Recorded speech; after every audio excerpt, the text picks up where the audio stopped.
Again, we were supposed to talk about the church today, but we will disrupt the sermon series, even though it's only begun briefly, and talk instead about the Sunday of the Cross.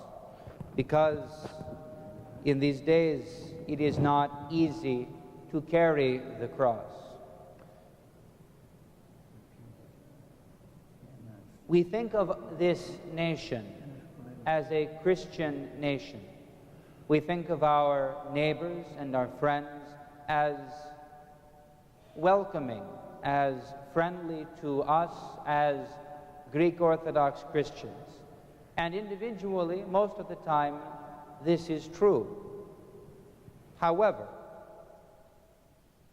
and it is always the however, the but, that is the problem. As Orthodox Christians, in so many cases, we stand against the values of this culture and of this society. This society is a consumer culture. We are urged to buy, so that the economy will always grow. But the Orthodox Church teaches us to live frugally, to live within our means, to keep a simple way of life, so that we are not distracted by the things of this world and pulled away from the glory of Christ, who is our salvation. In this nation, there is plenty of food, and there is a fast food place on every corner. We used to make a joke, in fact, when I was at the seminary, that you could give directions by the Dunkin' Donuts. Okay, if you're trying to get to the cathedral, then you leave the seminary, turn right, and you go down, and after 3 Dunkin' Donuts, hang a left, and then you go 2 more Dunkin' Donuts down and take a right turn, and then it's 5 Dunkin' Donuts down, and then you have to turn right, and then take the next left, and the next right, and at the 3rd Dunkin' Donuts after that, you see the cathedral in the distance. This is a joke. It's funny, you couldn't actually do it, but it makes a point. We could actually do that if we wanted. Between the Starbucks, McDonald's, the Wendy's, the Dunkin' Donuts, all of these businesses that cater to filling our bellies. These are the landmarks of the landscape around us. But the church teaches us to fast. In this society, we consign the poor and the needy to the care of the government. We say it's not our problem to feed the poor, to clothe the naked, to care for those who cannot care for themselves. We say it's their own fault, I pay my taxes, it's the government's problem. But the church tells us to care for the needy ourselves. And we don't even need to get into the issues of sexuality that we see in the society around us, the issues of family life, the interaction of male and female. All of these things, the culture says one thing and the church says the other. And sometimes it is not easy to confess what we must confess as Orthodox Christians. It is tempting to compromise, to say, well, the church says this and this is different from this, but they're really not too different of a thing, and I've done this myself. But in the end, if we look at how's this? Watch any political speech and distance yourself from it and think to yourself, what assumptions is the politician making about his audience? Are these true about me?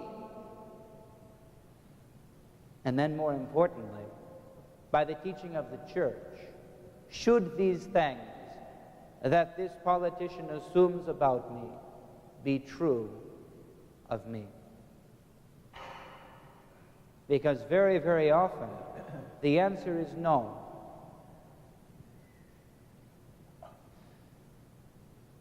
To follow Christ is to take up the cross, to live a life of simplicity, so that we are not distracted by trying to acquire everything for ourselves. A life of giving, of self-emptying, of giving our money, our things, our time, our energy, our love for the sake of others. To be an Orthodox Christian is to pray, to offer up prayers, not to spend all of our time watching television or movies or staring at the smartphone, although, believe me, I could preach to myself far more than to any of you about the television and the movies and the smartphone. This is all of our struggle. How do we follow Christ in a world that is so filled with distractions?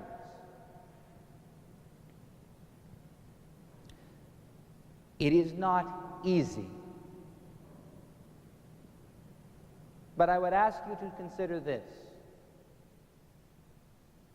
If we wish to become what we are called to be, if we wish to become people who take up the cross, who stand even before persecutors, even when our lives are threatened, and with joy in our faces confess the love that we have for Christ our God, if we wish to be this way, we cannot snap our fingers and become that way tomorrow.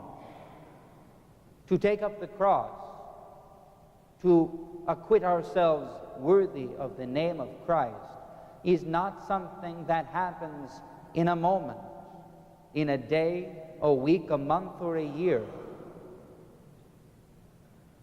But what we are called to do is to look at the images of the saints, of the martyr warriors to the right and to the left here, of the apostles,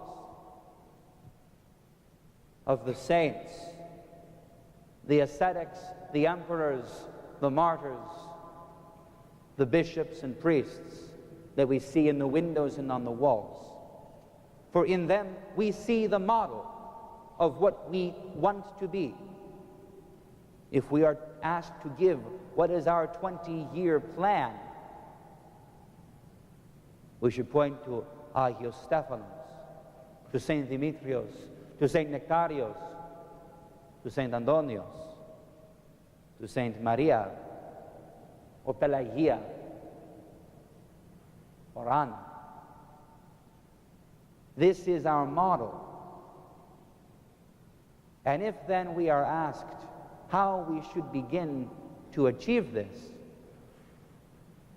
it is not by trying to be Saint Anna every day of our lives, but to find something small, something simple, something doable that we can do now that starts us on that path. Because if we recognize that it is a 20-year journey, not just a goal that we have in our mind but never do anything about, then we can begin to work towards it. In the same way as one who determines that he will run a marathon does not immediately go outside and try to run 23 miles. If you try to do that, you will fall down and die. Yes? But if you determine, if I were to determine that I wanted to run a marathon in a year, then I would go out now and walk a mile, and at the end see if I can jog for 100 steps because I'm a little out of shape. And then tomorrow I would go and take another walk, and the next day another walk, until the walking became a habit. And once the walking had become a habit, I would go and begin to run a little bit, so that I do not tire myself out, so I do not destroy my will to exercise. And the next month, I would just run a little bit, jog and walk, and jog and walk. And the next month, once that is a habit, once it has become normal for me, what would have been impossible 2 months before, then the next level, and the next, and the next, and the next. And before you know it, I, who am out of shape and have a spare tire, am running marathons. This is the nature of our spiritual life. This is the way that we follow Christ, in small steps. And if we can learn to do this, then we take up the cross. Then we show by our way of life that we are worshipers and followers of the Master. Then we know that we are preparing ourselves as best as we now can for any trials and persecutions that may come to us. Then we know that even in the midst of the distractions and oppositions of this world in which we live, we hold the cross of Christ high and glorify Him.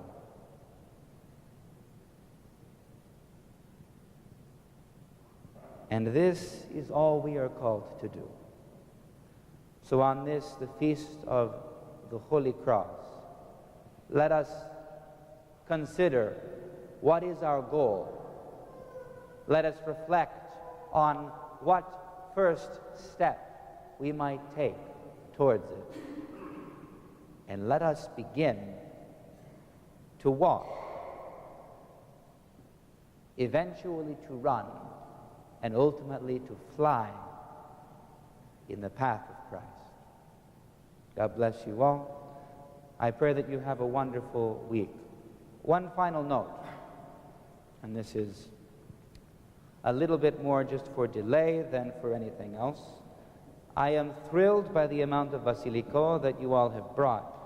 I remember when I was a young priest, you say, well, Father, you're still a young priest. Well, when I was a younger priest, Father Michael was saying that the Basiliko is the mark of a Christian home in the Middle East. Is this just Father Michael, or this is normal? And this we can see that all of you remember, because this is not Basiliko that you bought at the store. These are yours from your homes. You have planted them, you have nurtured them, you have cared for them. What worries me, and this is my mistake, because I meant to say it to the kids and I forgot. I got caught up in my own sermon, which is a horrible thing to do. I don't know if the young people know this, if they understand that to nurture the Basiliko, to grow the basil in your homes and outside of your homes, is a mark of Christian people, because the basil grew up at the place where the cross had been planted. So remind them, if you have the opportunity, urge them to take the Basiliko that they received today and to put it in water. Because I know from experience, most of it, if you put it in water, if you change the water every couple days so that it doesn't grow bacteria, then it will put out roots, and you can plant it, and it will grow, and it can become the beginning of next year's plant. Now, all of you, you're nodding at me like, Father, why are you telling us this? We do this much better than you. So kala, teach the kids, remind them to do it, and I won't say anything more. Chronios Pola, Seolus, especially to those who celebrate today, Chronia Pola to the Stavros and to the Stavroulas, and may God richly bless you today. Remember that today is a fast day, one of the only Sundays that is a strict fast, because it is the Feast of the Cross. So keep the fast, grow the basil, and follow Christ. God bless you all.